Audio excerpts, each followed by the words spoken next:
Welcome to episode 4, where I talk about business and digital marketing. So today, I want to go over social media. So I hear that businesses talk about how important social media is to a point where that's really their only platform that they advertise their business. Well, the problem with that, be it Facebook, LinkedIn, YouTube, Instagram, Twitter, the problem is that they don't control. The business does not control the platform.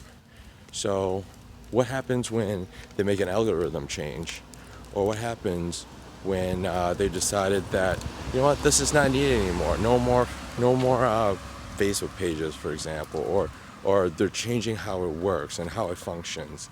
Well, then that business is heavily impacted. So don't let that happen to you. So what I always recommend is, of course, have their own control their own content, either the website, building an email list, so a place where they can drive traffic over to and on a platform that they control as a business. So hope that helps, and go design the future. Bye.